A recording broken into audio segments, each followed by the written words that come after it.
So this is the top 5 Hollywood projects, like movies or shows that were a disaster. Yes, this should be fun. So, chat, let's go.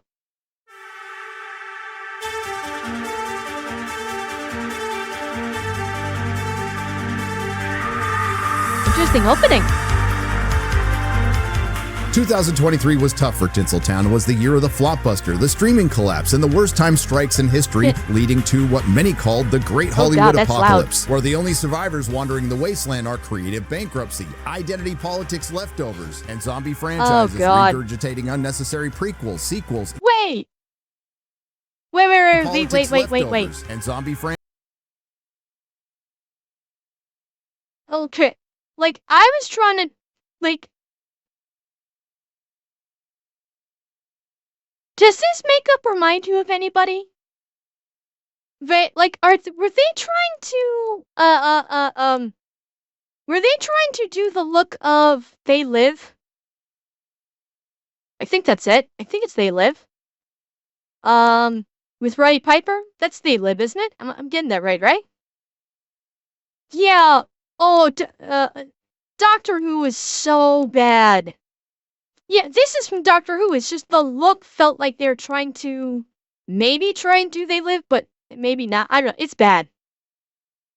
Yeah, like my first flash, I was like, that was my first flash. Is like, was this someone from They Live? But then I backed up and paused and went, no, it's not. It's worse. It's really bad. Doctor Who has been crashing hard. Franchises regurgitating unnecessary prequels, sequels, and spin-offs. Once again, we here at Nerdrotic have put together a team with a special set of needs, and they've done a deep analysis and come up with the top 5 woke Hollywood disasters of 2024. This should be good. 5, Madam Web. The music! Oh my god. Okay, this is like, wow, this is perfect music for this.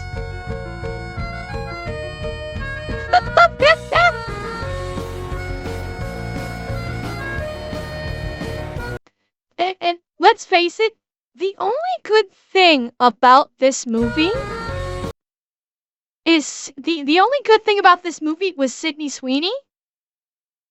And even they fucked that up because they clamped down her boobs. You had Sydney Sweeney in a short skirt, but they compressed her boobs, probably with a sports bra or something. That was like, the only good thing to come out of this is Sydney Sweeney, everybody finding out about her, and everybody wanting to see everything she's done. Uh-huh. It had, Ribbon, it had 4 good things in it. 2 up top, 2 on the bottom. Yes.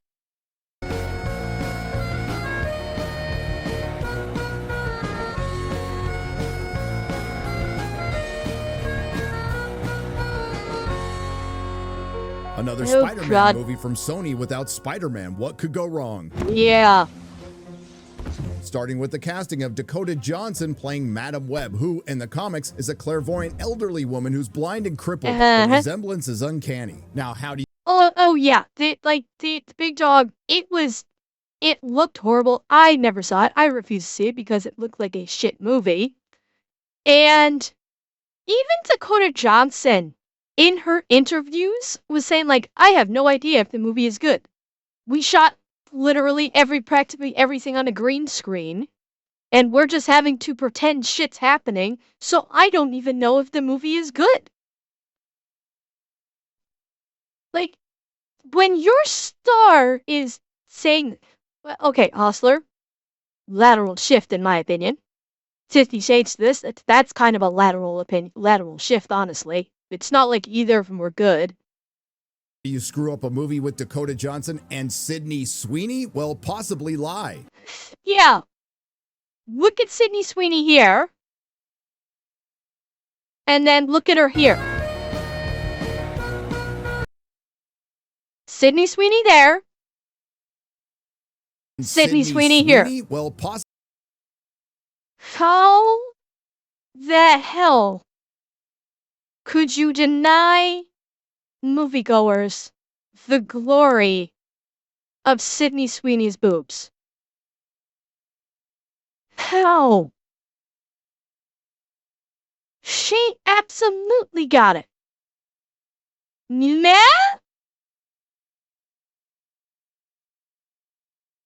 It's really insane. Okay, that was good. Cheer 100 down, Kitty. Her eyes are up there. And they are gorgeous too, Gore. Her eyes are gorgeous too. Possibly lie. Yeah, well, maybe they should have, Robo. There's a lot of speculation that they were led to believe that they were in an... Wait. Cheer 100, no joke. Sydney Sweeney looks exactly like my high school sweetheart. Yeah, turtle?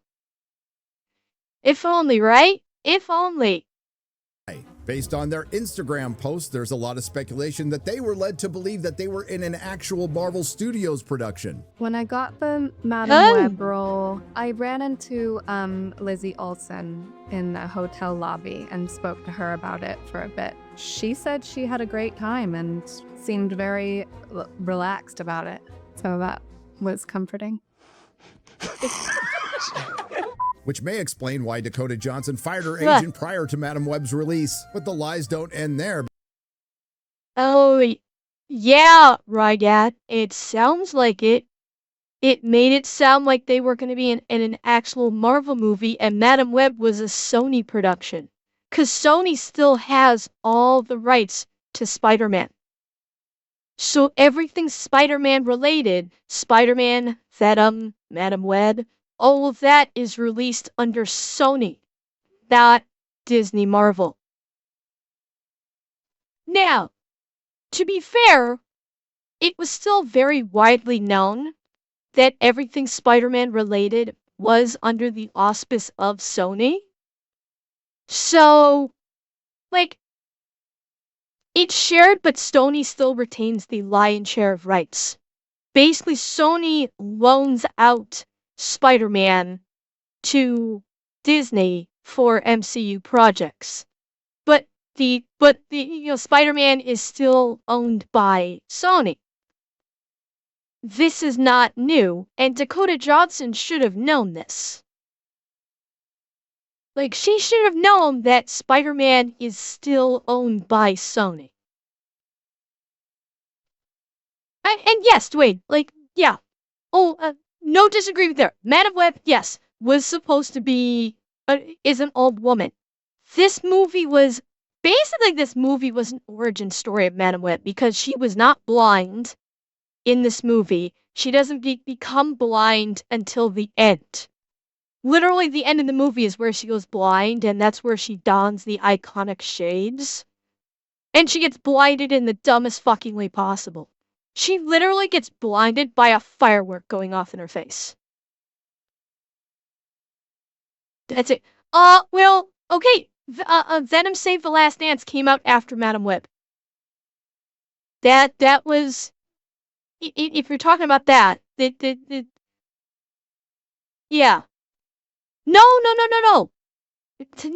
Revan, she's not getting blinded by Nick Fury's cat. Literally, I'm not joking. Madam Web in this movie gets blinded literally by a firework exploding in her face, and that causes her blindness. Because it turns out Madam Web was not only a Spider-Man movie without Spider-Man, it was a superhero movie without superheroes. All the scenes you see Spider-Woman costumed are in a vision of the future that takes place in less than a minute. The only one costumed... Yeah. The only costumed is the villain who, shocking, he looks like Spider-Man. They basically tried to take Spider-Man and Noir Spider-Man, and they gave Ezekiel the character of that costume. Costumed is the villain Ezekiel, whose origin is best described in this unfortunate cutscene of cinematic dialogue. He was in the Amazon with my mom when she was researching spiders right before she died.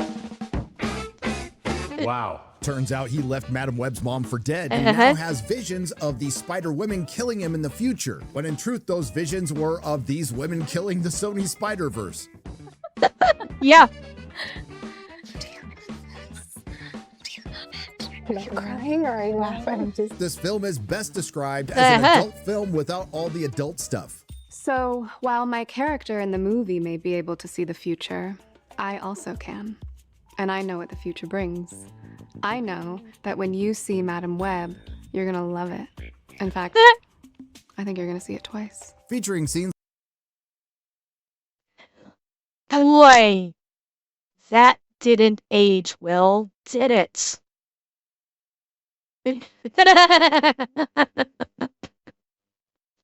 Aged like fine milk. Oh boy. Well, I mean, it was like a commercial Broken Spine. She was doing it as like a commercial. Cheer 100 ha, here's my rent. Thank you, J10.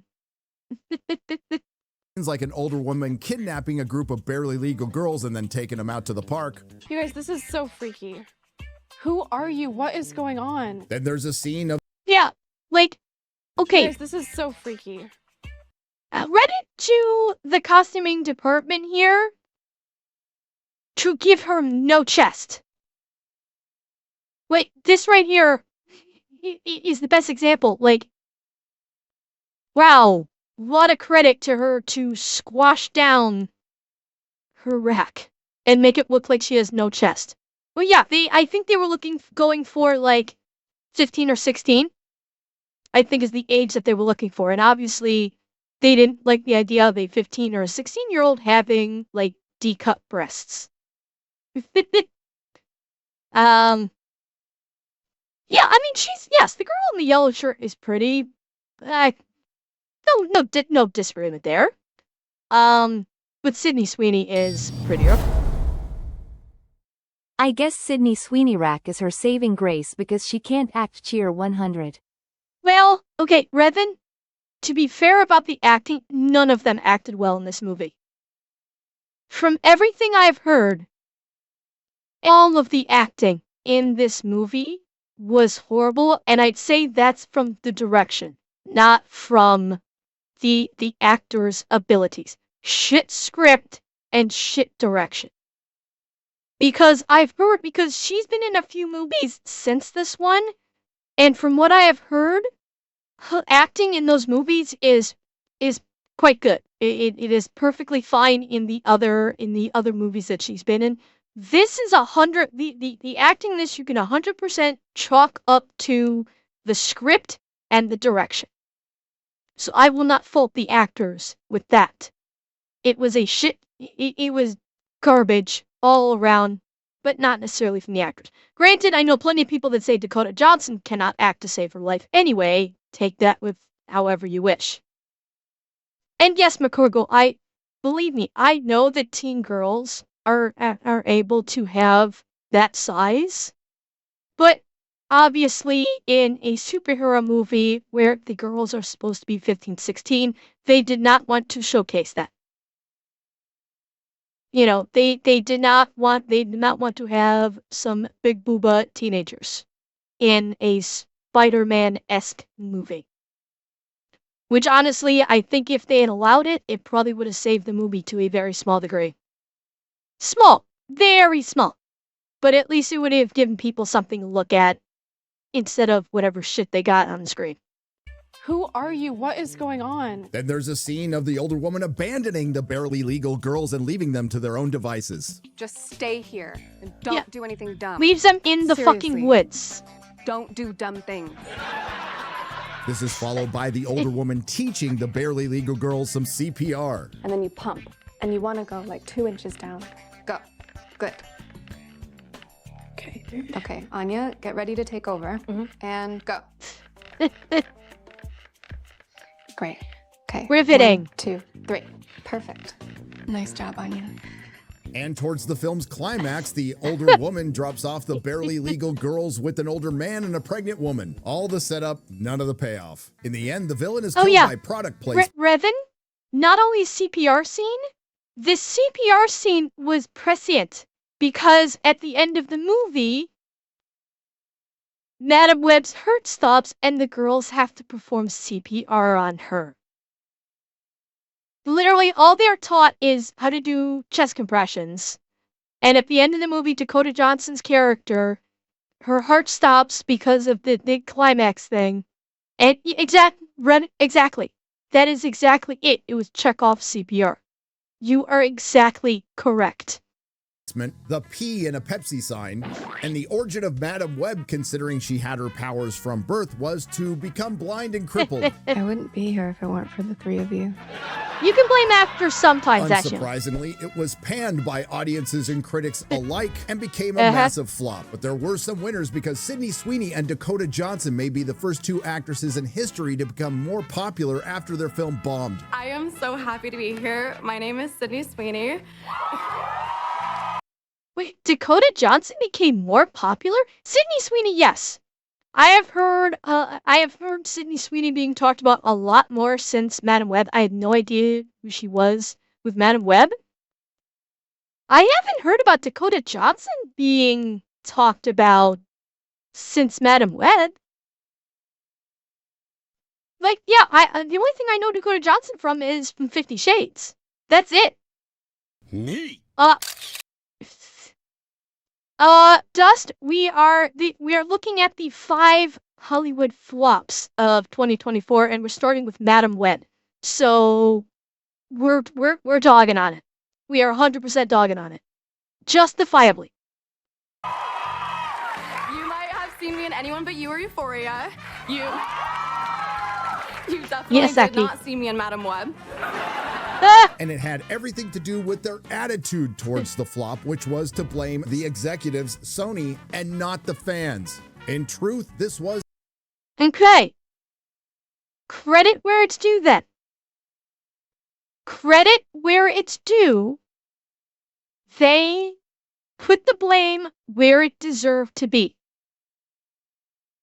Yes, that is an absolutely based response in this day and age, that they'd blame the studio and the execs and not the fans.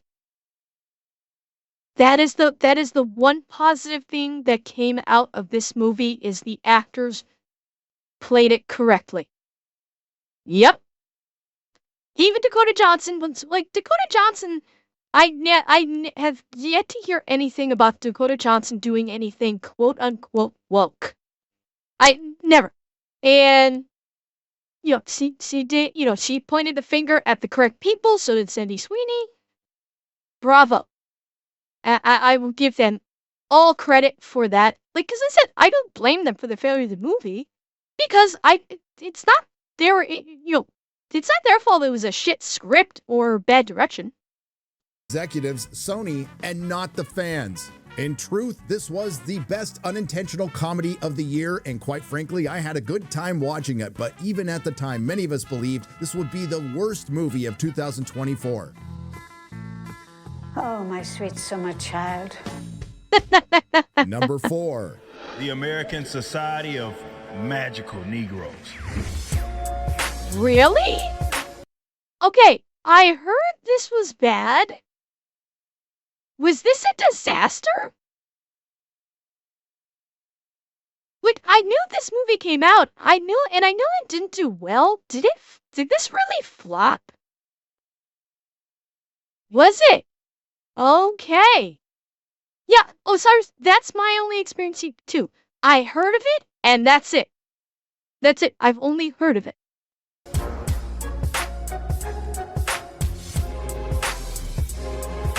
Flopped on a 15 mil budget.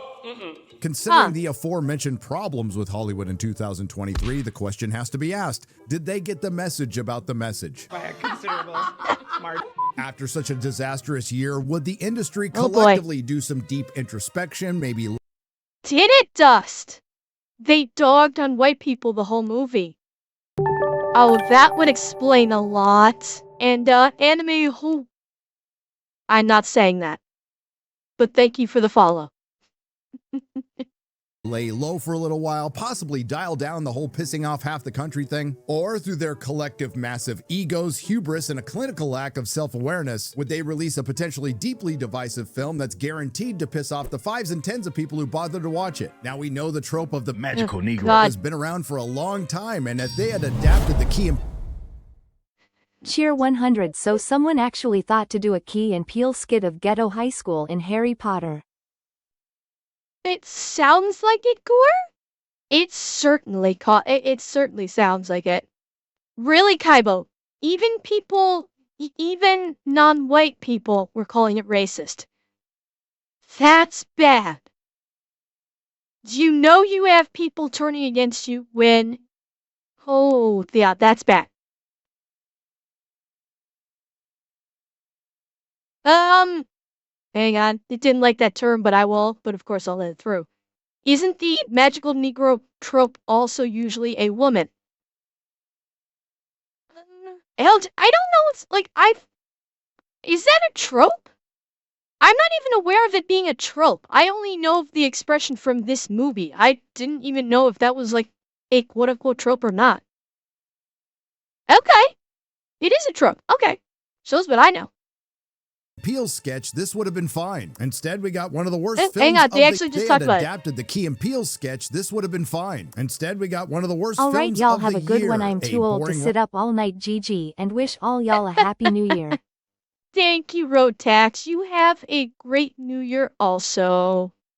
Rom-com wrapped in some bigotry. Yes, this film sets out to fight racism by being racist. The American Society of Magical Negroes is so proud of some of the more egregious scenes they put it in the Oh, trailer, boy. which was ratioed into oblivion and quite frankly the only thing anyone's going to remember about this movie. The Society of Magical Negroes Centers around our non-threatening male protagonist Aaron, spelled A-R-E-N, who was a failed modern artist, and after he spent his last $3,000 on yarn, he is down and out, and to make things worse, he tried to help a drunk white girl, and for some reason these two guys think this guy is mugging her. He's saved by David Allegreer and recruited into the American Society of Magical Negroes. As per the film, they really did that. They really did that, where he tries to help a girl, and then try and make it seem like he's, oh my sweet fuck. You have got to be kidding me. You guys said it was racist. I did not realize how bad it was. Holy shit. Film synopsis: a young, diverse, non-threatening male protagonist gets recruited into a secret society of magical black people who dedicate their lives to making white people's lives easier. Although initially enamored with his new powers, he begins to question the value of using supernatural means to do the very thing he's felt obligated to do his whole life. And why does our young, diverse, non-threatening male protagonist and the American Society of Magical Negroes feel the need to make life more comfortable for people? I think it's best to let the film explain itself. Wait. What did that say? Quiet service first. Are you fucking kidding me?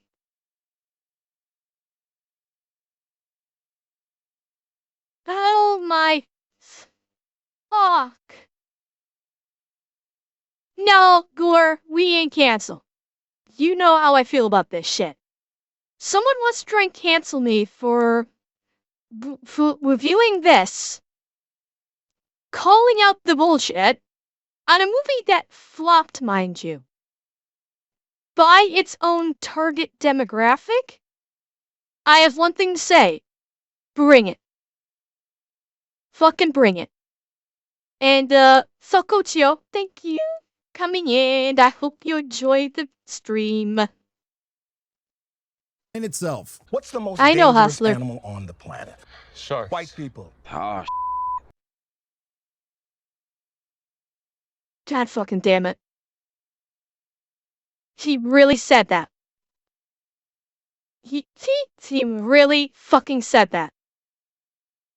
I talked over it. I'm gonna play it again, because it needs to be played. What's the most dangerous animal on the planet? Sharks. White people. Ah, Yeah. That's not racist. here we go again. When are white people most dangerous? And they're teamed up with sharks. When they feel uncomfortable. White people move into a neighborhood, they feel uncomfortable. Gentrification. Okay. White cop sees a black man, feels uncomfortable, another shooting. There was a time when all... Oh my fucking god! What the actual fuck? Jesus! What the fuck am I hearing right now? This is fucking insane! Yeah, no level of drunk, adult product consumption would make this make sense in any way, shape, or form. All you had to do is look at a white man and make him uncomfortable. That was pretty much it for you. The last thing we see in this world is an uncomfortable white man. We are the vanguard of white relaxation. Black knights making sure that they don't take it out on a brother. Because the happier they are, the safer we are. Oh my sweet fuck.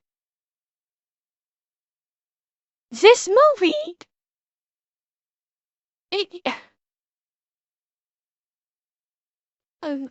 no, Osiris, no, call it what it is. It's just flat out racism.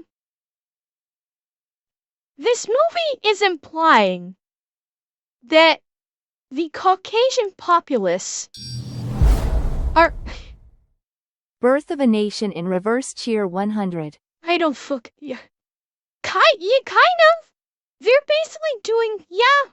Revan? Yeah, they're kind of doing the exact same shit. They're basically saying... Cheer 100. Wait. Did this guy just say they are modern slaves? No, Gore, I think what... No, he didn't do that. The route he went is that white people are so unhinged animals that this magical society's job is to placate the white person to make sure they don't go fucking crazy and basically unalive the African American populace.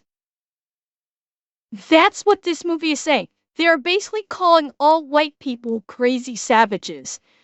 Kinda like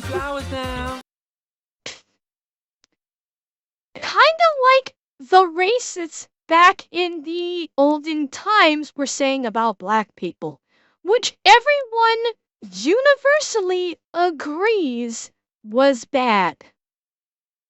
Okay? This is a universal agreement that those times were bad. Yes, it was, Big Dog. And so this movie is basically doing that, and they're trying to flip the script and say, oh no, it's the white people that are the crazy savages, and we have to placate them. They're not talking about enslaving anybody, but they're saying like white people are just crazy and have like they're wild savages with the minds of toddlers, basically. Fucking hell. You were looking for a punchline there. You weren't alone, and it never comes. And let's not forget that white discomfort is measured by a white tears meter. That's right. Oh my According to God. This film, the safety of all black people, only in America, by the way, is based on white comfort. And why does David Allen Greer recruit the young, diverse, non-threatening male protagonist? I know you can feel their discomfort, Aaron. Watching you walk through a room full of white people was the most painful thing I've ever seen. I mean, aside from being a young, diverse, non-threatening male protagonist, he's over-accommodating to white people because he's constantly in fear for his life, and that makes him a perfect recruit for... the American Society of Magical Negroes. Hold up. Wait a minute. Something ain't right. Which, as the film states multiple times within the first 20 minutes, is a collective of magical black people who are assigned to specific white people, and as far as the origins are concerned of... the American Society of Magical Negroes. It comes from a group of slaves who developed this collective magic to make white people feel more calm. Now, I think a better use for it would have been to escape. Anyway, David Allen Greer assigns our young, diverse, non-threatening male protagonist to a mediocre white male who somehow is a threat to all black people in America. So after the first third of this film is essentially racism's greatest hits, it devolves into a Gen Z love triangle rom-com, which made me miss the racism. They're like a couple, you know, in the movies. That's really sweet. What is this? What the f And the worst part of the film was the message, and I guess I should be specific. Not the message, the film's message. It turns out that the American Society of Magical Negroes is a self-absorbed journey about a young, diverse, non-threatening male protagonist who believes he has spent his life trying to make white people feel... By the way, can I just ask? About a young... What the fuck is this that he's wearing? What the fuck is this shirt? He looks like a homeless person. This shirt makes him look like a goddamn homeless person. No, it's not modern art. It's fucking rags stitched together. What the fuck? No, I think he's still done stuff after this. I don't know what, but I'm sure he's done stuff after this. Diverse, non-threatening male protagonist who believes he has spent his life trying to make white people feel comfortable, who got a job where he has to make white people feel comfortable, and then deciding he doesn't want to make white people feel comfortable. And the film ends with the Gen Z identity politics equivalent to the feminist speech in Barbie, except it makes the feminist speech in Barbie sound reasonable. I've been on this planet for 27 years, and I just figured out this week that I deserve to be alive. Okay. You going all crazy. If you just figured out after 27 years that you deserve to be alive, that's a mental health issue, my guy. Seek help. It has nothing to do with placating the white man. It's a flat out, you have something wrong with your mental health and you need to get checked. Fucking hell. This is leagues worse than Madam Web. Holy shit, Madam Web was just bad script and bad acting.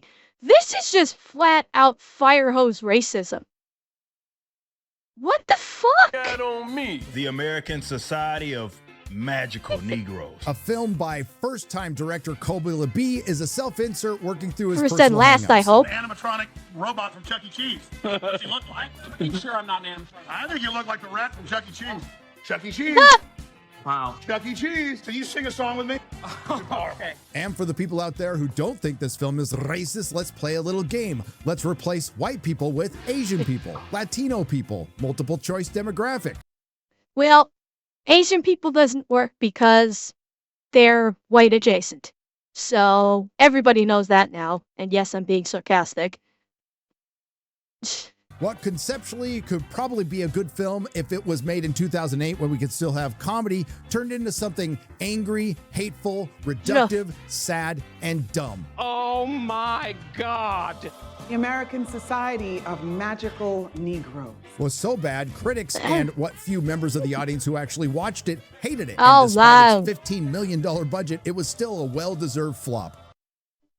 Oh, fuck. A worldwide box office of 2.5. That's it. Why? That is a massive fucking flop. Even on a paltry budget by Hollywood standards. Yuck.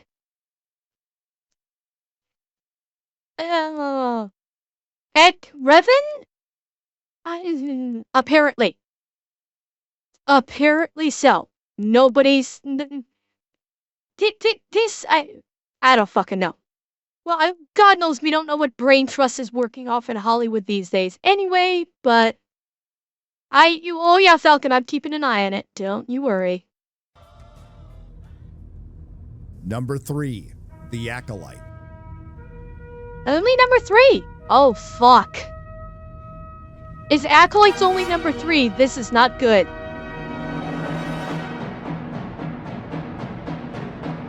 That's no moon. It's a space station. It's too big to be a space station.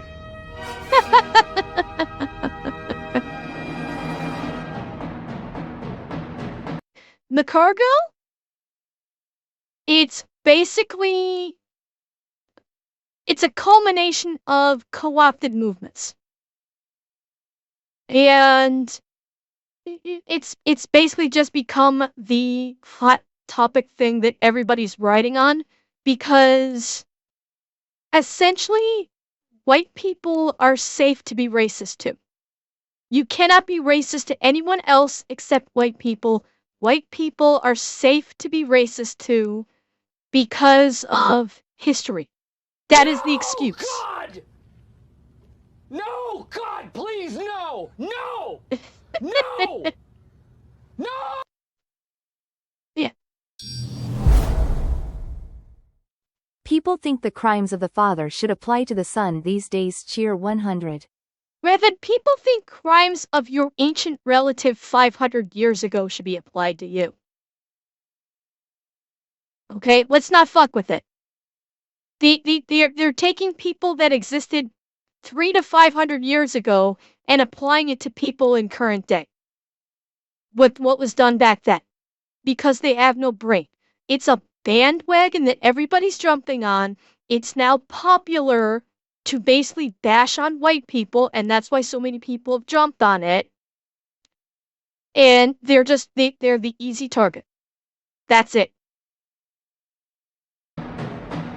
Executive producer Leslie Headland. Oh, they're still doing it that far back, Seth. That's what I'm saying.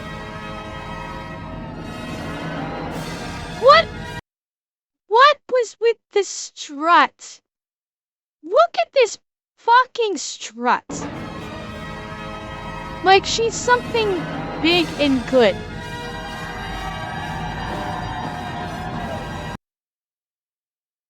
Key thing to note, chat. Pretty sure she got fired after the Acolyte. No, Zed, this is the Acolyte TV series. This is the Acolyte Disney Plus series. And yeah, I'm pretty sure she got fired after the Acolyte. Pretty sure. Zed, be glad. Be glad. Who? I am the type of Star Wars fan that doesn't even have a favorite movie. So when people are like, what's your favorite Star Wars movie? I'm like, Happy New Year, Ember. Spoiler alert, 2025 still sucks. I did light a lot of explosives, and I mean, a lot. Cheer 100. Happy New Year, Thunder Cookie. Yeah, this is something that Gary loves to point out every single time, that she was the former personal assistant to Harvey Weinstein.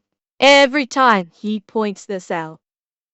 there is no Star Wars movie. There is only Star Wars. Please, please, Queen Kathleen Kennedy. After begging Kathleen Kennedy for a job on the red carpet Oh because my she loves all the Star Wars, former personal assistant to Harvey Weinstein, Leslie Headland got her wish and wasted no time taking George Lucas's lore to Harvey's office. I'll everybody here. I'll just do it. We were told that The Acolyte would be a murder mystery told from the Sith's perspective. What D+ ended up with was dinner theater fanfic told from a childless wine ant's perspective. Yes, yes. We were told by former personal assistant to Harvey Weinstein, Leslie Headland, that The Acolyte would be a cross between Frozen and Kill Bill, when in truth is closer to being a cross between the 1992 space movie and The Parent Trap. If you want to know what the 1992 space movie is, you're going to have to Google it. Okay. It's hard to say what's worse, the coven of communist lesbian space witches singing all of this. Chat. The power of one. The tower of two. The tower of many. Yeah. Is that fucking bullshit? God, that was so bad. And you're not the Parent Trap. It was not the Parent Trap. Yes, stop, big dog. And anime, Amy X and Corp and Subsonic Spike, thank you for the follows. No kidding, Grey Matter. That's what everybody was saying. Why not just use the Night Sisters? Everybody was saying that. But no, they had to put in their own self-insert. Literally, bearing in mind, I don't know if Gary's gonna bring this up. Leslie Headland is actually quoted. Leslie Headland and I think Amanda Stenberg too, said that this movie was one giant therapy session. They are actually quoted in interviews saying that the making of this movie was therapy. So Disney paid for Leslie Headland and Amanda Stenberg's therapy session. Millions upon millions of dollars for a therapy session and a bullshit feminism thing.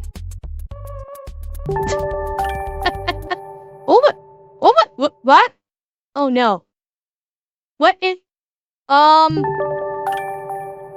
okay. Oh shit, what is going, did we just get bombed?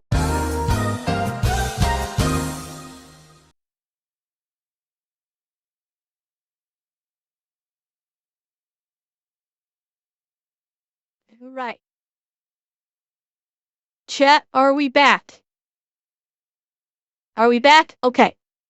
I'm gonna keep alerts muted for now because there's a crap ton of backlog. So I'm gonna keep it muted for now. But we got bot bombed. So hopefully killing the stream and coming back. There's still a crap ton of followers that have to go through. So Big Dog is to fuck up streams. That's the point of it. It's basically to fuck up streams. So I'm gonna keep the alerts muted for now until all of the bullshit bot follows. And we'll just, yeah. So hopefully killing the stream like that, stop the bot, will prevent it. So I'm back. Yeah, and yes, I've still got an eye on the time. I still got an eye on the time. We're back. We are back. Yeah, give the stream a refresh just in case. Give the stream a refresh. Ignore all the shit going on in the corner because unfortunately I'm actually going to make that disappear for now. Okay? So just so you know, I've got all the alerts muted and everything. Happy New Year, Nautical Crane. You came in a time of chaos, unfortunately. Alright. Shall we continue? Yeah, I'll have 2 VODs to download. Yes, I will. Shall I continue? Let us continue. What the f***? The coven of communist lesbian space witches conceiving twin girls without a man. What the f*** is this? They eventually grow up to be identical twins played by Amanda Stenberg. I don't know if there is gonna say it. Identical twins with the same fucking hairstyle. Identical twins did not live in the same region of space with identical hairstyles. They have identical braids. Because of course they did. Stenberg, exactly the same way, who throughout the series changed sides faster than the Young Turks after an election. There's also the little things in the show, like turning the Force into the thread. All living things are connected by the same thread. Some call it a force and claim to use it. But we know the thread is not a power you wield. A few moments later. Yeah, the whole purpose behind this, the entire purpose behind this show was to bash on the Jedi. That's it. The entire purpose of this entire show was to literally bash the Jedi. Why, Osiris? Because this current generation of Hollywoodites, with their brain-rotted existence, think that the bad guys are good. Leslie Headland herself has said that she identifies as a Sith. Yeah, in interviews, Leslie Headland herself has said she identifies as a Sith. She identifies as a bad guy. Bearing in mind, the Sith, up until Disney got its fucking hands on it, were universally viewed as evil. With the one exception being Darth Vader, who had a legit redemption arc, but still paid the price. Yes, they did, Exquisite. They did do the 1992 space movie joke. Yes, they did. Yeah, they think that, like, they basically view evil characters as quote-unquote misunderstood. And no one to be evil anymore. They have to be misunderstood good guys. They are trying, it's like, the theory is that they're trying to remove the concept of evil so people will not recognize evil when it's in their face. That's the concept. That's it. I'm calling Child Protective Services.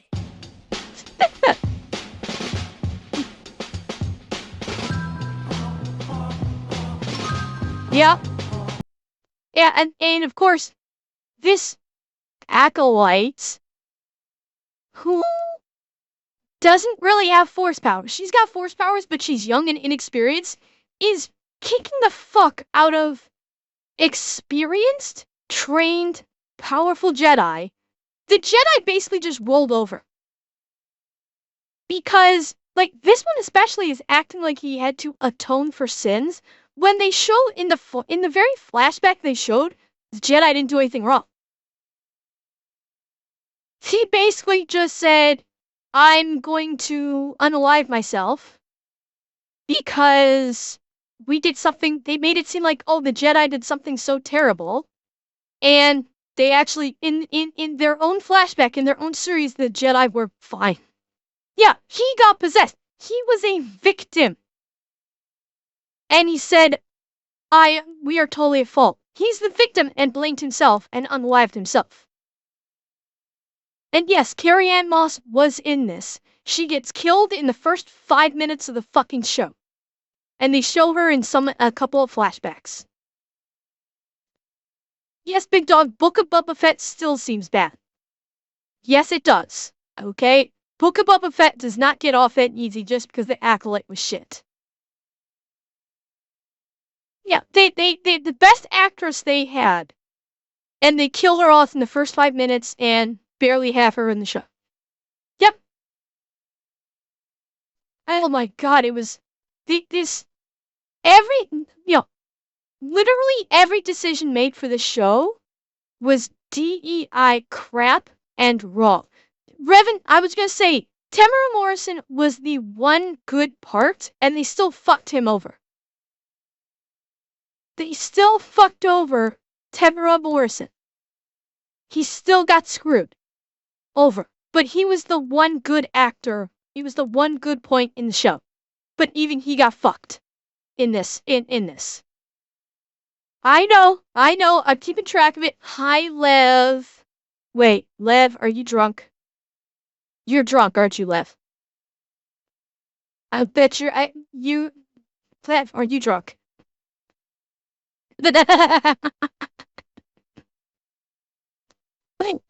Yeah, Exquisite? Yes. Yes, it was. It was absolute fan fiction. DMs. Okay, Lev, I'm like 4 minutes away from counting down the new year. Oh, you did it! Everyone real quick, we have 3 minutes. Everyone congratulate Lev on his engagement. Lev got engaged. Everyone give Lev congratulations. Congratulations, Lev. I hope you are so happy. Lev, I hope you are so happy. I wish all the best. All the best for you, Lev. I hope you two are wonderfully happy. Now, for God's sake, get off my stream and go spend time with your fiancé for the new year. Thank you for coming by and telling me, but for the love of God, gamer, rat, go spend time with your fiancé for New Year's, and congratulations again. I am incredibly happy for you.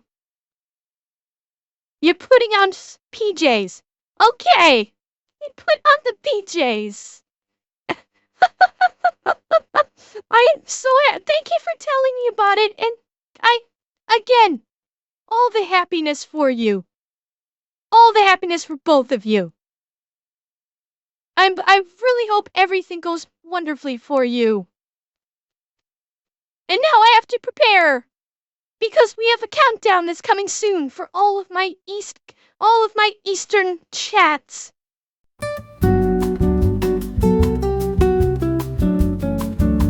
All right. Okay, let us go back to the video, shall we? Let's go back to the video and continue with the horror show.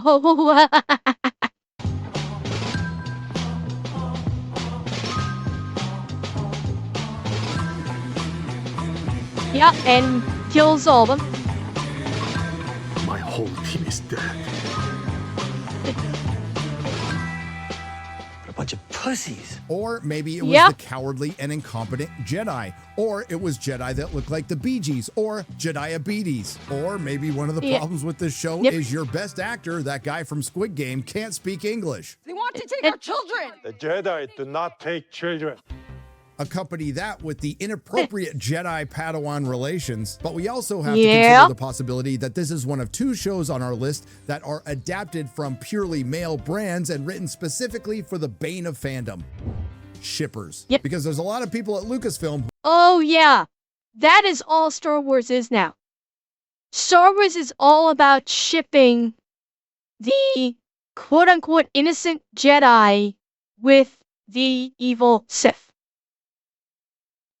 They did it with Kylo and Rey, and they absolutely did it in Acolyte. They absolutely did. All right, let me see if I can, let me see where the, let me check and see where we're at with the, okay. I'm gonna unmute the alerts. I will let the alerts back up again. I think all the botting is done. Yeah. Who made a lot of money. Happy New Year, Hoseki. It was a good Hoseki. decision to have a thirst-trapped Sith villain, Smilo Ren. As he begins to untie a belted knot from around his waist, she straightens up for a better look. He begins to undress, revealing a prominent scar on his well-toned back. Dropping his billowy-legged hakama pants, he steps forward with the sunlight accentuating his taut muscles. He wades barefoot into the pool, keeping her predatory gaze on him. Why is everything so sexual with this person, man? Everything is just so sexual. There's a lot of very well-paid people at Disney and Lucasfilm that thought this show was a good idea. Yeah, Revan, it kind of does. It kind of does. It's just... Also bearing in mind, Sith Lords were not attractive. The whole concept of the Sith and the dark side is that it twisted them. And it made them physically unappealing because that's what the dark side did. When the Sith Lords went full on Sith with the dark side, the very premise behind it is the dark side of the Force actually twisted your physical features. It didn't make you into a Greek god, like statuesque Greek god.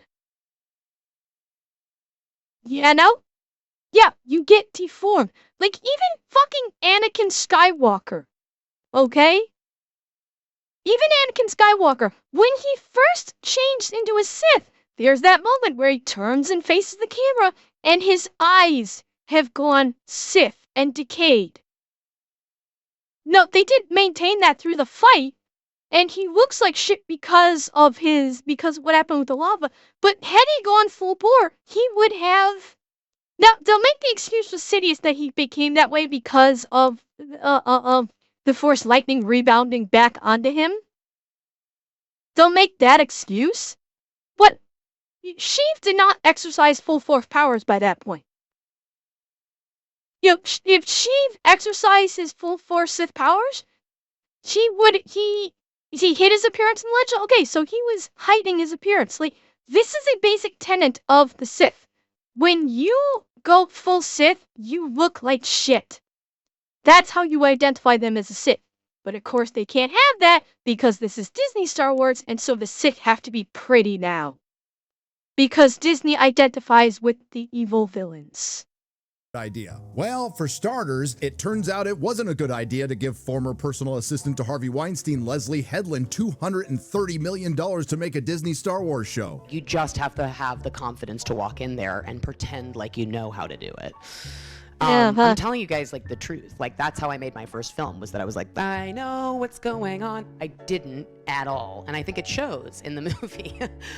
And it fucking still shows. Leslie, it still showed. Big time. That's why you got fired. Also turns out not to be the best of plans to attack the fans prior to the show's release.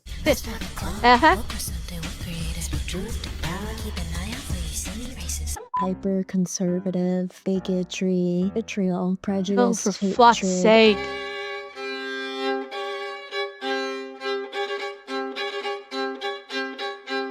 In the immortal words of Colonel Sherman Potter, here's to the new year, may it be a damn sight better than the old one. And here's to you, Ember, for just being awesome and bringing us all together. Thank you, Holster. Thank you guys for coming together on the stream.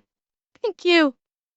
Best of strategies for the show's star, Amandla Yeah, Stenberg, Revan, that would to make record sense. a diss track attacking Star Wars fans. But the worst move of all was actually releasing the show, and then the world could see the one thing they were honest about. The Acolyte was indeed the gayest Star Wars, and the living embodiment of the South Park meme. Put a chick in it, make her gay. And coincidentally, it became the most memed television show in recent memory. Every trailer was ratioed into oblivion. It was content gold on X Twitter, and it launched 1,000 content creator careers. And aside from being adored by the corporate legacy critics and the shills, it was panned by absolutely everyone else, including but not limited to having the lowest audience scores on multiple platforms of. And by the way, the Acolyte is the reason why Rotten Tomatoes has changed it so it's no longer an audience score. The Acolyte is the reason why this no longer exists, and it's now a popcorn meter. Yes, Sanguine, I'm pretty sure it did. Yeah, the audience score no longer exists on Rotten Tomatoes. It is now the popcorn meter. They actually eliminated the audience score because of the Acolyte. Because Rotten Tomato shills for the Hollywood studios. Yeah. It's Gore, I could be mistaken, but it happened at the time when Acolyte had finished. But just after Acolyte finished, they changed the audience score to the popcorn like a popcorn meter. Like, Rotten Tomatoes is not going to come out and say they changed it because of the Acolyte. The timing is impeccable in that situation. Lowest audience scores on multiple platforms of any Star Wars project in its history, and having the lowest ratings of any Disney Star Wars project on D+. But then the unthinkable happened. I felt a great disturbance in the Force, as if 5s and 10s of Acolyte fans suddenly cried out in terror and were suddenly silenced. I fear something terrible has happened. And it did. The Acolyte was canceled. It certainly had its fans. Unfortunately, it wasn't enough. And as predicted, the Acolyte became the Marvels for Star Wars, the undeniable truth. And it became a cultural moment because that's when the world realized the fans were always right. And Disney, with their willing and able comrades in the corporate legacy media, didn't just lose their integrity. No, they found out they never had it. And by the way, there are still, I think, like, change.org petitions out there to bring back the Acolyte, and none of them have made their goals. Multiple petitions went out there. I think there was even like I don't know if it was not a Patreon, like a GoFundMe or something, some kind of thing to try and bring back the Acolyte. Every single one of them failed. Every single one of them. Logic, unfortunately, you may be hoping in vain. Currently. I don't know. You might be asking yourself right now, what could possibly be worse than The Acolyte? And that will be a good question. Well, it turns out there's another show with a lot in common with it. Showrunners with questionable talent and questionable connections, preemptive attacks on the fans and the press, embarrassing promotional interviews, flying out shills to meet the showrunners who of course followed that up with glowing reviews, massive ratios, abysmal audience scores, and losing most of the audience that you had left by the end of the season. The only difference being, and I can't believe I'm saying this, Disney was smart enough to cancel it. This brings us to the next show on our list, which according to Games Radar is the best of 2025. Okay, Rap Acid. Happy New Year. Yep. Rings of Power. Yeah. I know that you like Ring of Power, Heckle? Okay. Cool. I do know that I've heard pretty much every Rings of Power fan that I have heard commentate on this hates it. Every single one of them hates it. They hate what they did to the lore, especially in season 2. But season 1 also is terrible. They absolutely did. Why they refuse to kill it, I don't know. Season 2 has the orcs as a family group. Yeah, that's what I've heard. Every Tolkien fan absolutely hated it because it screwed the lore. Season 2? Okay. But what the Irish was seeking to do is they're showing the orcs as family creatures. They have families, which doesn't make sense. So, I don't know. And number 4 on Empire Magazine's list, and it's a not-so-solid number 2 on ours, The Rings of Power Season 2. What you are witnessing is real. The participants are not actors. They are actual litigants with a case pending in a Numenor municipal court. Both parties have agreed to dismiss their court cases and have their dispute settled here, in our forum, the People's Court. That's the argument, big dog, yeah.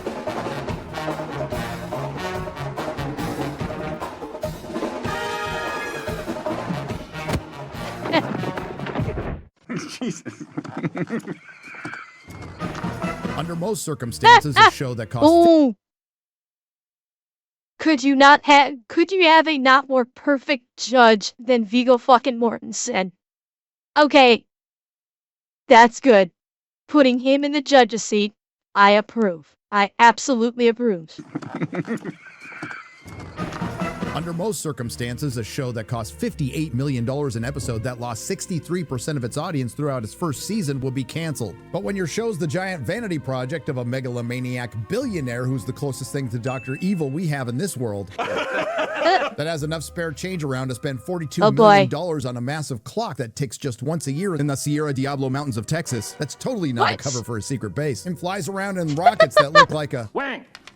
Pay attention. I was distracted by that enormous flying... Johnson.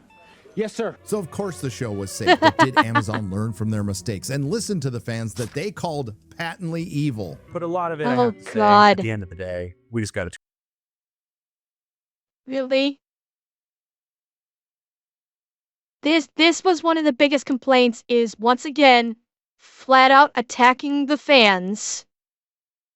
This is like PR 101.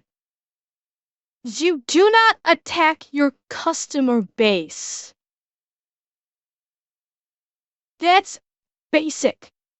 If you want people to buy your product, you don't attack them and call them evil.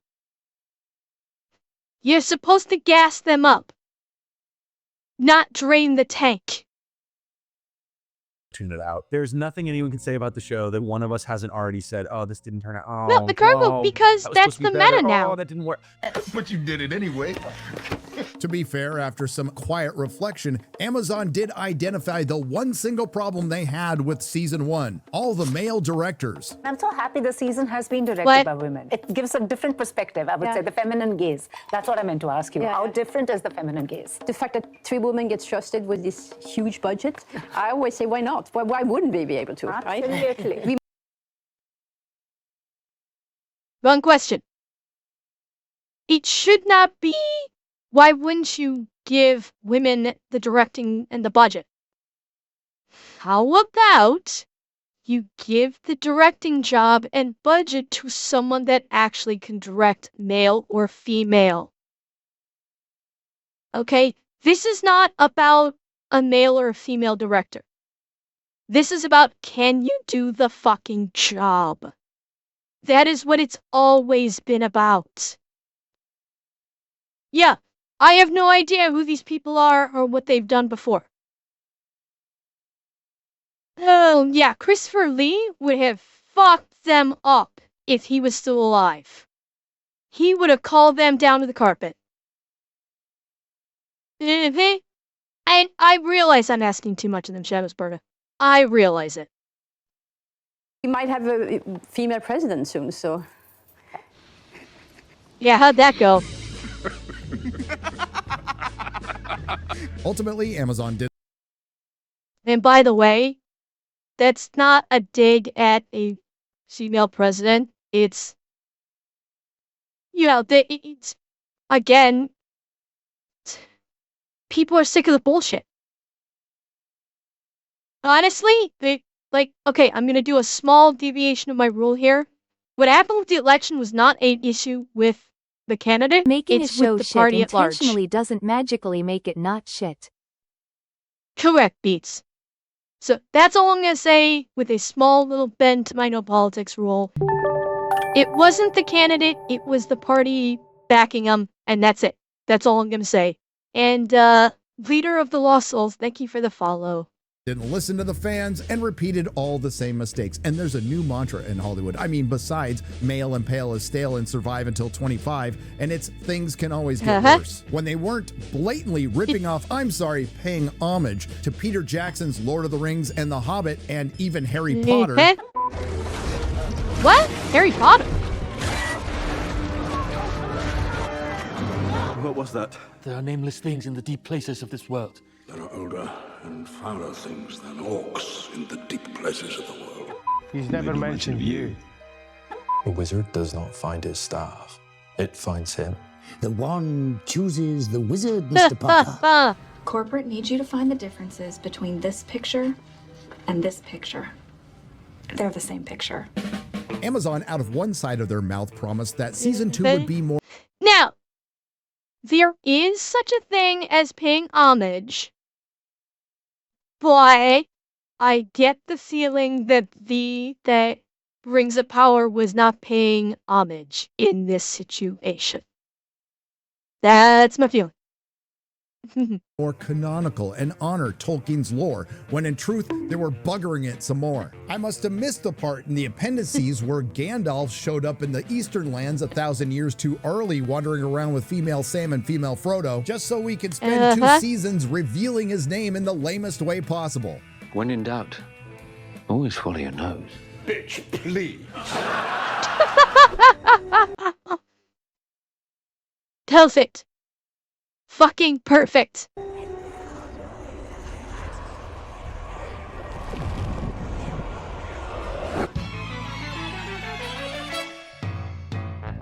It's afraid to lose control again. Without a ground. Hey, know what I mean? Know what I mean? Nudge, nudge, know what I mean? Say no more.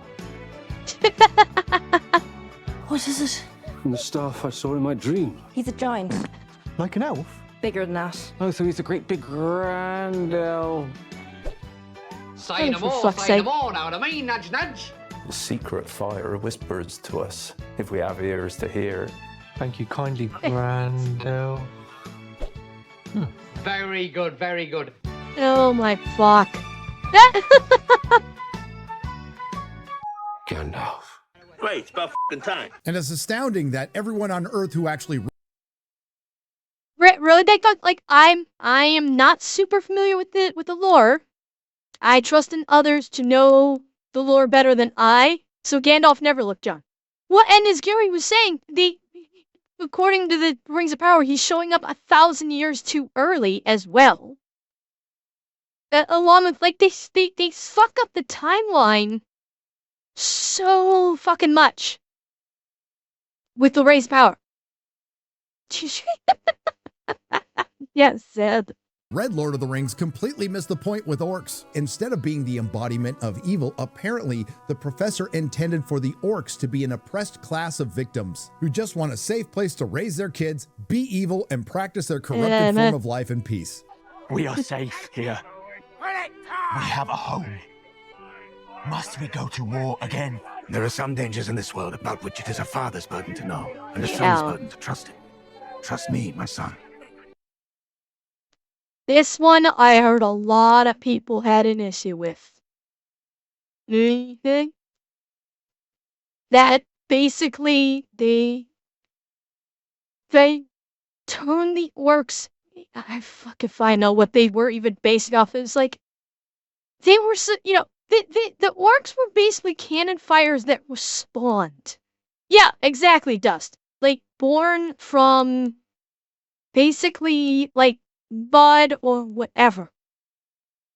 And they'll literally eat their own. And it's just, what the fuck? Yeah, that nickname? Yeah, exactly.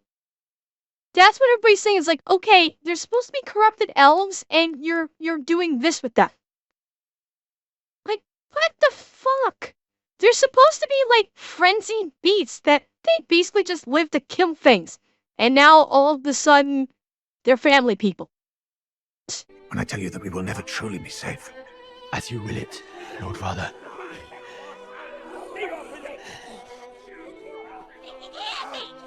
Yes, let us sympathize with the evil orcs.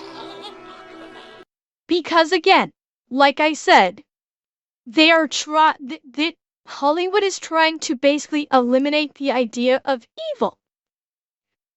This is what's happening. They're trying to eliminate the concept of evil. So the people that they think are going to be gobbling this up will no longer be able to recognize evil when it happens. Unfortunately, most of the fan base is like, yeah, kindly go fuck yourself. We know this doesn't fly. So their propaganda bullshit is not working. Now, I'm no Tolkien scholar, but I can't say I recall Elrond making out with his future mother-in-law, Galadriel. Yeah, I love you. Just They did this in the series. Oh, my sweet fuck, are you kidding me? Brother, what's that? But the worst crime against Tolkien is yet to come. The bane of all good storytelling. Jet, I think I just threw up in my mouth a little bit. Sorry. Dear God in heaven. Pop culture, entertainment, and fandom. Shipping. No! They shipped vaguely diverse female whose name I can't be bothered to remember with Isildur. They shipped Buckwheat and female Sam, Elendil and Miriel, Elrond and Galadriel. And while it's technically not shipping, Tom Bombadil was definitely grooming Dangalf. Clean your hands, wash your face, and come join me by the fire. Might you teach me how to wield a staff? It's yours to wield already. This sounds very gay. So many of us in the LGBT community see ourselves in Tolkien's writings. Any chance we'll see ourselves on the show? Maybe you have already. God damn it.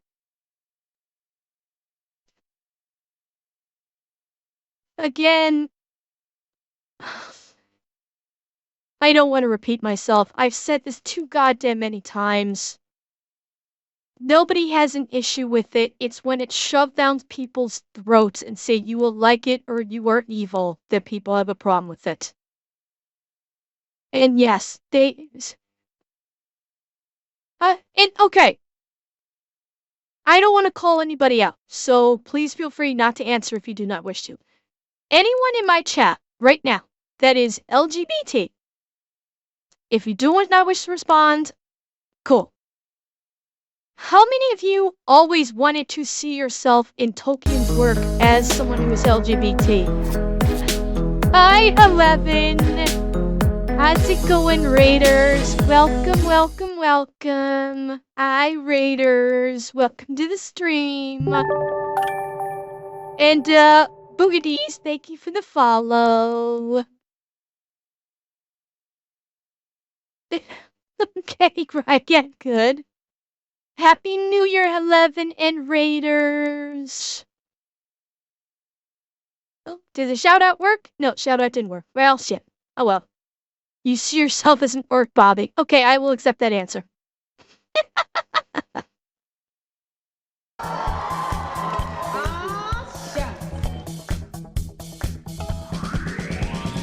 And of course they couldn't resist shipping Sauron with Celebrimbor. Don't believe me? What were the ones we came up with yesterday? Sal Brimbor? Yeah. Hearing Hey, about Bassin. Celebrauron. That's the one.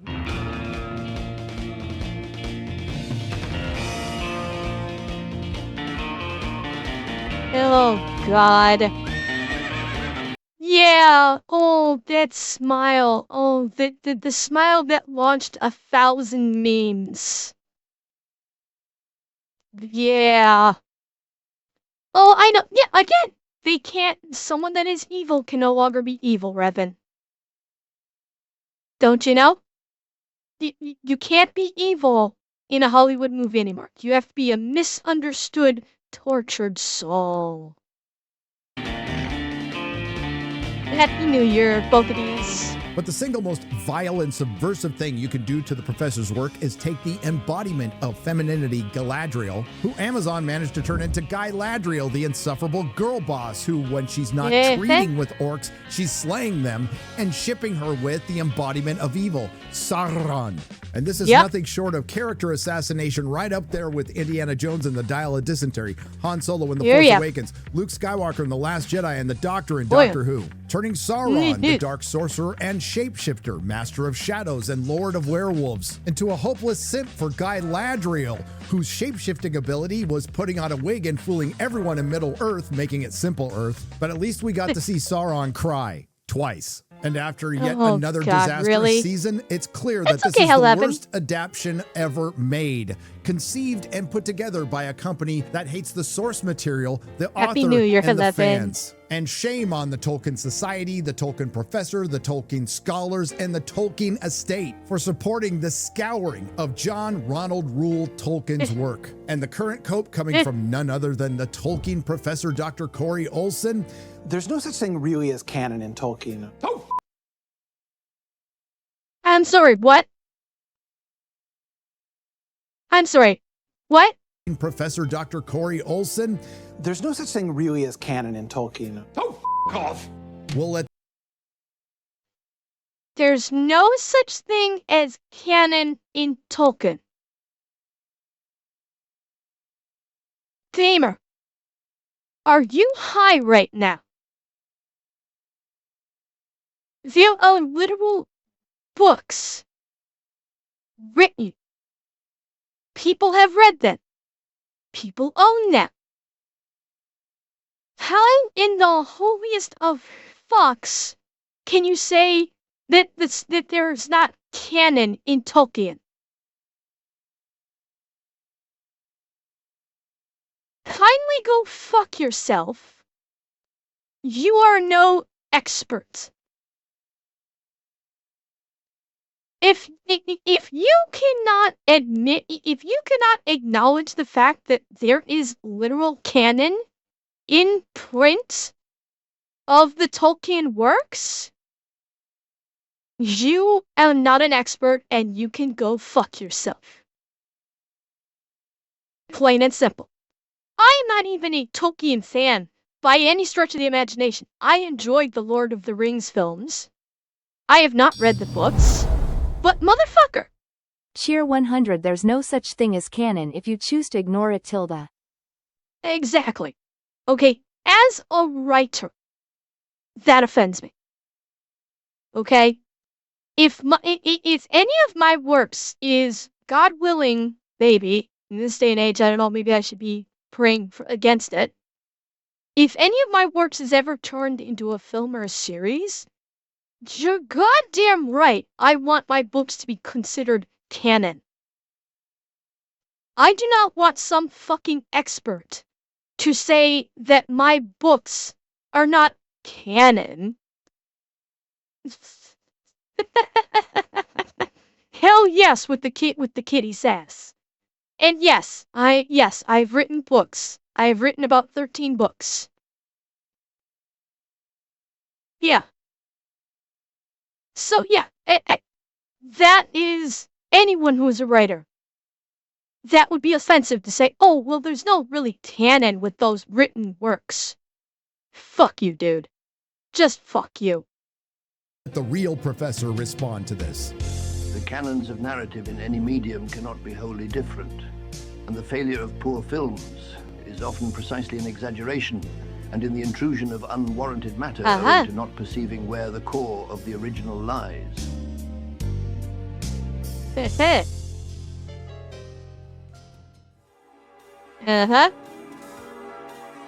Before we get to number 1, here are some worthy dishonorable mentions. Excellent. And Silent Nemesis, thank you for the follow. Alright, dishonorable mentions. Get to number 1, here are some worthy dishonorable mentions. For the 5th time, somebody thought it was a good idea to try to make The Crow again, except this one deeply offended me. Deeply. And yeah, by the way, if you're interested in the About section underneath the stream, I do have the link to my books, if you are interested. Yeah, this one deeply offended me. Oh, yeah, Exquisite? Me too. What is The Crow? Oh god, Rebel Spartan.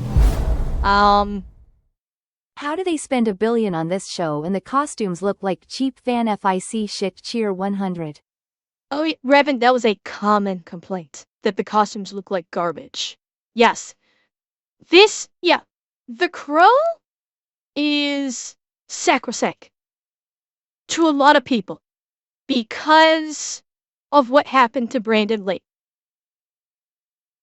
If they had made this movie and it was not about Eric and Shelley, if they had made this movie and it was just another story within the Crow universe, and it was a totally different character, people would not have had as much of a problem. They might still thought that it was a shit movie, but they would not have been egregiously offended by it. I might be horny and squirming right now, but I'm gonna notice when someone from my chat drops 4,000 biddies on me. Burn it with fire. This is dishonor on Brandon Lee. Cheer 1000. Yes. That's exactly it. They said, we're going to take the original Crow, whose lead actor died during the making of it. And it is a beloved movie. And they said, cool, let's fuck it up.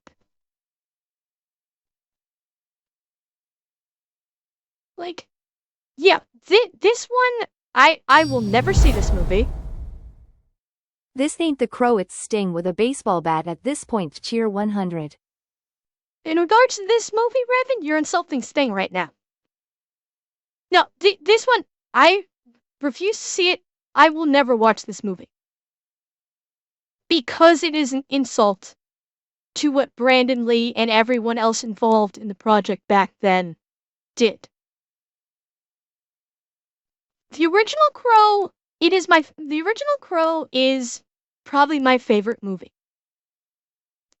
That is, I think I would classify that as my favorite movie. I fucking love that movie. This pissed me the fuck off. Thank you, Bogaties. Thank you for the tier 1. Revan, that was what I was saying. If they had made this movie and the characters were all new characters, it would have been Happy New fine. Year, Ember. I'm gonna hit the sack. I'll watch the YouTube version tomorrow. Cheer 100. Okay, Falcon, have a good night. Happy New Year. Yeah, they could have made this movie with all new characters in the Crow universe. They could have, and it might have worked out fine. They didn't do that. They said, we're gonna remake the original that everybody loves. Because Hollywood is stupid and loves to shit all over the original franchises. This time, it's with a slightly less gay Machine Gun Kelly as John Wick. And to everyone's utter unsurprise, the film flopped. Repeat after me, there is only one Crow film, and it stars the late, great Brandon Lee. Argyle. It's become pretty clear that Henry Cavill has become the prime bait in the bait and switch. After The Witch... Yeah, prime bait and Hollywood's punching bag. I feel so fucking bad for Henry Cavill. He's literally become Hollywood's punching bag. And the fans fucking love him. That was the biggest problem that everybody had with Argyle. It was a bait and switch. Henry Cavill was barely in the movie. And they marketed it as Henry Cavill being the star. He has become Hollywood's fucking punching bag. And it's sad as hell. Witcher and Enola Holmes, this might be the worst case. What moviegoers thought they were going to was a Henry Cavill spy thriller helmed by the director of Layer Cake and Kingsman, Matthew Vaughn. What they ended up with is fanfic featuring a plus-size middle-aged woman fighting the bad guys ice skating on oil. And the only good thing possibly that can come from this massive flop is Henry Cavill finally decides to fire his agent. Our next one is a show you might not have heard much about, Echo, a Disney Plus series featuring a Native American deaf amputee superhero. And while it passed every DEI and ESG score with flying rainbow colors, unfortunately the show wasn't good. Despite having some reservations, Marvel went ahead with their big gamble. The only positive thing I ever heard about with this show is that in the first episode, her fight with Daredevil was good. Because they actually had Daredevil in the first episode fighting Echo, and I heard that the fight between her and Daredevil was good. That's the only positive I heard about this entire show. No, it's not the... yeah, actually, I think she wasn't. Okay. And released Echo all at once, possibly in hopes to give those ratings a leg up, or in hopes that people will forget about it sooner. Proving that Disney Marvel might not be completely off the reservation, that strategy worked, and since Echo's release, the silence has been deafening. Borderlands. Really? What gamer doesn't want to see two of their favorite characters portrayed by elderly women? Agatha, all alone. Yeah, Borderlands was doomed to fail. Broken Spine? Wait for it. Wait for it. Yeah, Borderlands, the moment the first trailer dropped, doomed to fail. The trailer alone killed that movie. It wasn't this year, it was last year? God, how these things blend. Yeah, the Borderlands trailer, I mean, Tink Frankie, that's an excellent question. That is an excellent question. Along. After the massive hit that was Deadpool and Wolverine, Disney Marvel decided to take a page out of Disney's Star Wars book and snatch defeat out of the jaws of victory. Apparently, it wasn't enough for Disney to have one show about a coven of musical lesbian witches that's the gayest Star Wars ever. They required another subsidiary to make a show about musical lesbian witches that's the gayest Marvel ever. Coming off as a bad attempt to make Marvel Glee and Wicked, kidding me? With the following success of Wicked, one thing became clear. Nobody wants Marvel to be Glee or Wicked. Yeah. Here we go. What is this? Oh! Joker Folie Deux. Okay. Je me baladais sur l'avenue, le cœur ouvert à l'inconnu. J'avais envie de dire bonjour à n'importe qui. N'importe qui, ce fut toi. I heard about this. N'importe quoi, il suffisait de te parler pour t'apprivoiser. Oh, Champs-Élysées. Oh, Champs-Élysées. Yeah, Broken Spine, I did too. I heard it was terrible. Number one, really Joker, beats. Folie à Deux. Well, you've seen it. Did everything you expected? Oh, you feel lucky. Prior to its release in 2019, the Academy Award-winning billion-dollar box office smash Joker was generally perceived as another soulless corporate cash grab peripheral Batman project that no one asked for, featuring the origin story of a villain who's never had one or needed one. And despite the corporate nor anybody wanted one. Let's not fuck with it. Nobody wanted a backstory for the Joker. Because what made the Joker such an awesome character as a villain is you don't know fuck all about his backstory. Every time a backstory is, like, revealed, it's from an unreliable narrator and probably bullshit. Because the Joker is batshit crazy. That's what made the Joker a great villain, is his backstory is full of mystery. And yeah, it's basically multiple choice, and none of them may be right. That's what made him a great villain. Okay, Kevin, have a wonderful new year. Yeah, and then, like, people like the first Joker movie. Fine. I never saw the first Joker movie. And then this was... I'm gonna wait to see if he goes into the ending of a Joker, because the ending of Joker 2 is an insult all on its own. So, we'll wait for it and see if he talks about it. Legacy media trying to push the narrative that this film would lead to incel violence. Instead of putting a shadow over the Joker, it helped propel it into the stratosphere. Laughing all the way to the box office, Joker raked in a record-breaking $93.5 million domestically, $234 million worldwide in its opening weekend. This means Joker is the biggest October film launch of all time. Sure, it was essentially a Taxi Driver and the King of Comedy mashup with the Joker label that just so happened to work in every single way. That rare moment where Hollywood captured lightning in a bottle. A compelling, grim, and intense character study featuring an unreliable narrator, Arthur Fleck, played brilliantly by Joaquin Phoenix, slowly descending into madness, leading to an ending that's both satisfying and open. A film that was meant to be debated until the end of time. Or until Warner Brothers, America's dumbest company, decides to back up a couple of Brinks trucks full of money to an actor and a director who didn't want to do the sequel in the first place. Are we going to see you do there it is. Another one with Batman and Joker? Definitely not, no. Why not? Why wouldn't you want to take it to the next level? Because we like this as a standalone thing. Dishonor on you. Dishonor on your couch year 100. Yes, J10. As its own thing, yeah. Add to that casting a pop star, Lady Gaga, and announcing the sequel's gonna be a musical.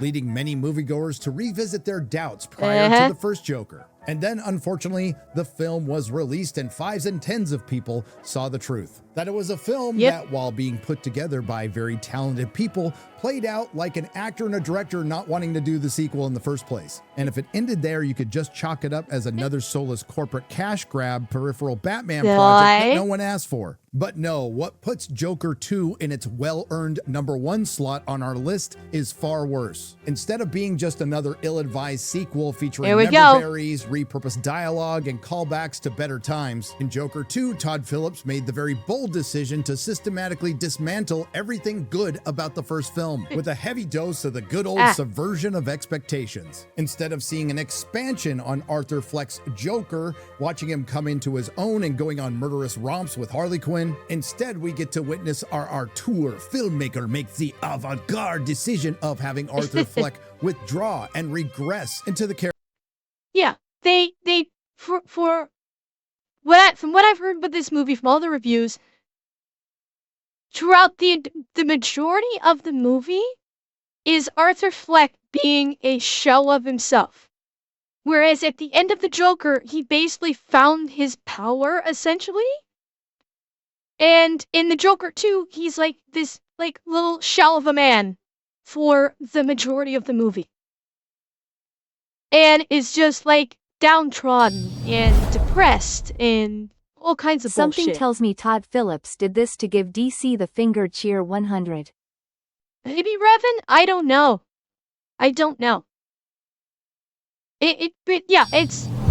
It's bad. It's bad, everything I heard. I have come across a fair number of accounts that state the Joker may not be crazy but is in fact at all times hyper-aware of what is happening I've heard and that too, therefore Augur. able to manipulate everything around him to his benefit while making it look like it is the doing of a crazed mind. Cheer 200. I have heard of that theory too, that he's not actually crazy, but he is like hyper sane. And like you said, hyper aware of everything. I have heard that theory too. Character he was at the beginning of the first film and then regress some more. It's a deconstruction of a deconstruction. This is high art. And as far as the unreliable narrator is concerned, in the first Joker, there was a lot of scenes where we're not sure if it's happening in Arthur's head or not. Until the Joker 2, during a court scene where we're shown that the events of the right now, but I'm gonna notice when someone from my chat drops 4,000 biddies on me. The brain cell is being stretched thin. Comrades, cheer 1000. Well, we're all in good company, at least, J10. first movie went down exactly how we saw him. While the corporate legacy media was trying to push the narrative that the first Joker will lead to incel violence, I think we can all agree that the second Joker will lead to narcolepsy. Lady Gaga didn't add much to the film, playing Harley Quinn as essentially a manipulative clout chaser, and the monotony is occasionally broken. Yeah, and by the way, Harley Quinn, as I understand it, in this second Joker movie, was a patient herself. It removed the entire concept of Harley was a psychiatrist assigned to try and deal with the Joker, and she ends up getting corrupted by him. She's already starting crazy here. She's a patient. What the fuck? Yes, she is supposed to be Harley. And by the way, I'm pretty sure her name in this movie was not Harleen Quinzel. I'm pretty sure they changed her name in it too. I can't remember what they changed it to, but I do not believe it was Harleen Quinzel. Yeah, I'm not blaming Lady Gaga for this. Like the fail of the movie, I'm not blaming Lady Gaga for it at all. This was everything that around her. Me Quinzel, yeah. Film playing Harley Quinn as essentially a manipulative clout chaser, and the monotony is occasionally broken up by the musical bits that don't feel like they fit at all. Half of them are mumbled. That's what I heard. Are Lady Gaga singing old. I heard that most of the musical numbers didn't work at all. They came out of nowhere and didn't do anything for the movie. I heard that a lot. Please. For once in my life, I have someone who needs me. No, shut up! A guy broke that down, and the Joker knows that he is a fictional character. The Joker actively grabs his own word bubble and turned his own page. He rarely does it, but it happens rarely. Cheer 100. Depending on when he started to do that, I'm wondering if they were trying to capitalize on Deadpool. And Tarbok, thank you for the follow. She's a fool, and don't know it. I'm pausing a lot, I'm sorry. Tarantio, I'm gonna correct you on this one. Joker was not a superhero movie. Okay, that's one thing. Joker was never viewed as a superhero movie. It was viewed as something sideways. It took a character from a comic book, but it was not a superhero movie. And yeah, Joker 1 hit that, as Gary said, hit that lightning in a bottle. And it should have been left the fuck alone. So, you know, it's a kind of a comic book. It's almost like comic book adjacent, because it uses a comic book character, but it's not really a comic book movie. So it's a little tough to quantify. Shut the f up! Forget your troubles, come on, get happy. Will you shut up? Sing hallelujah, come on, get happy. Ready for the judge. Shut up! Shut up! There wasn't good! But the final insult comes when Arthur Fleck is killed by the Joker and dies sad and alone. And we find out that the joke was on us because we weren't watching a Joker movie. The corporate Hollywood equivalent to clickbait. 5s and 10s of people. That's what I'm talking about. The end of the movie. But the final insult. Arthur Fleck was not the Joker at all. And this guy is apparently the Joker. Yeah, I mean, spoilers if you haven't seen it. Sorry. The Big Dog, this is supposedly the quote-unquote real Joker. Isn't it? Arthur Fleck was never actually the Joker. Apparently, according to this movie. No, well, yeah, Arthur was crazy, but he wasn't the Joker. Hi, Poker at Bookmaster Gaming. Welcome. Yeah, later? Exactly. A lot of people said that this was a dog shit twist. Yes. Worst fish on, they thought people would like it.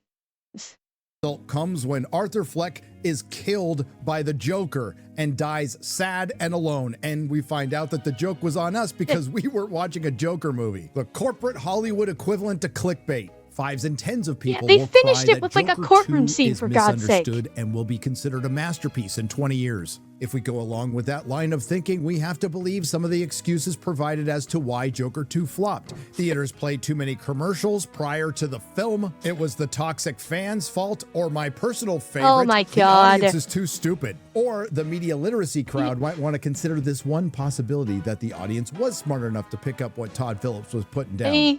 I was in Joker 2, which just came out. It's the worst film that has ever been made. So bad. It's actually not so bad. It's the worst film ever made. This was one of the top disasters that has ever been. Like, I'm part of something that's kind of cool. It's really cool, actually. It's one of the greatest failures of anyone in entertainment at any time. And after At a least you can decade smile of about it. Hollywood demonizing half the country, when a film comes out and quite literally tells them to f off, they did. So you can go with the media literate, cinephile, speculative fiction, or you can go with reality. For starters, Todd Phillips has managed to make a sequel of one of two hits DC has had in the last 5 years and turned it into their 6th bomb in a row. While the first Joker grossed over $1 billion globally without China. Joker 2, which was released in China, grossed just over $200 million worldwide. Just a slight difference of $857 million. While the first Joker's budget was $55 million, the second was $200 million, which coincidentally is exactly how much money Joker 2 lost. You done fucked up. While the first Joker, which was cinematic serendipity that divided the critics and fans, the second Joker was a cinematic catastrophe that united the critics and fans. Perfection. And the topper is, while the Joker 2 is an awful movie, its added bonus is it completely ruins its predecessor. I'll never watch the first again. Joker 2 is the personification of everything wrong with modern Hollywood. No, we don't need a sequel, a prequel, an interquel, a midquel, to everything. The only thing modern repurposing accomplishes is reminding us that Hollywood used to be better. Joker 2 made Joker the story we were concerned about in the first place. A meaningless and pointless corporate cash grab peripheral Batman story set in the world of Batman without Batman that was in truth a Joker movie without the Joker.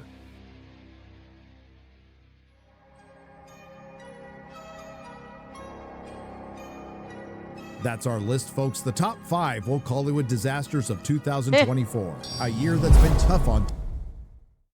This movie leans far into Martin Scorsese's levels of pretentiousness of filmmaking. Vision, sheer 100. It does, but Martin Scorsese, actually can make a good movie. Tinseltown, because an entire industry and its celebrities learned that they lost what little influence they thought they had. The year of the woke Hollywood reckoning. Time will tell if they got the message. As always, if you don't agree with our list, please leave a comment, or better yet, write your own. Please like, share, and subscribe, and you can enjoy another video right now. Did you read it? Nice. Please subscribe.